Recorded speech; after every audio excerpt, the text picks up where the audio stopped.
Gagargi Prataslav is evil. He's built a monstrous machine that he claims can see into the future.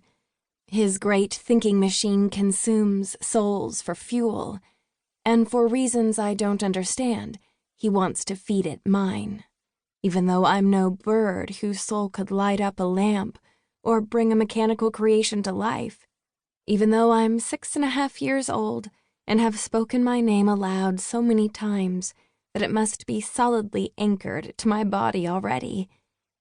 The Gagargi also wants to rule the Crescent Empire and keep us, especially Celestia, as far away from him as possible. He has put many people under his spell, including Captain Johnlov, who thinks he's tasked to protect me and my sisters. But when we get the chance, me and my sisters must flee so that Celestia can marry the moon, become the Crescent Empress, and reclaim her empire. I hope she'll order the great thinking machine torn apart and melted the first thing. Do you really not remember a word of what you've read?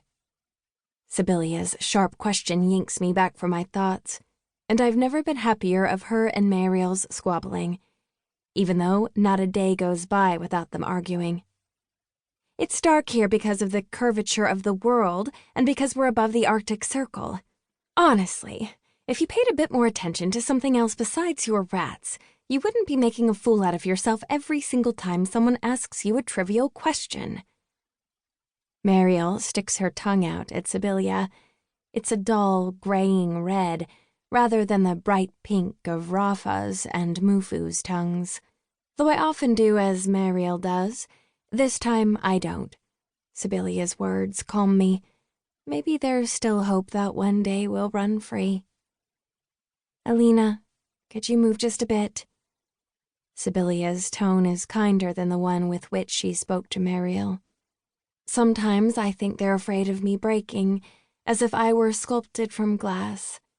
Mariel, you too. We need to take down the curtains. I shuffle aside. Lately, it's been easier to get lost in my thoughts. My breakfast and lunch no longer stink and taste of Nurse Nooks's potions. Maybe the two are related. Maybe not. I miss Nurse Nooks. I hope she's fine. I think she is. If something were to have happened to her, the shadow of the owl would no doubt have come to visit me. Why? Sibylla wobbles up onto the divan, even as Mariel and her companions jump down. The sofa squeaks like a duck and shifts under me like a pony intent on tossing me off its back. Not that that has ever happened. Sibylla seeks support from the wall and manages to get up on her stockinged feet. Yet, I'm not at all sure she won't fall on top of me at any moment. Maybe that's why she sounds annoyed. You know why. But I'm not sure what she means. I'm dressed in the white travel dress, the winter coat, and the fur-lined boots that pinch my toes because I'm wearing 2 pairs of socks.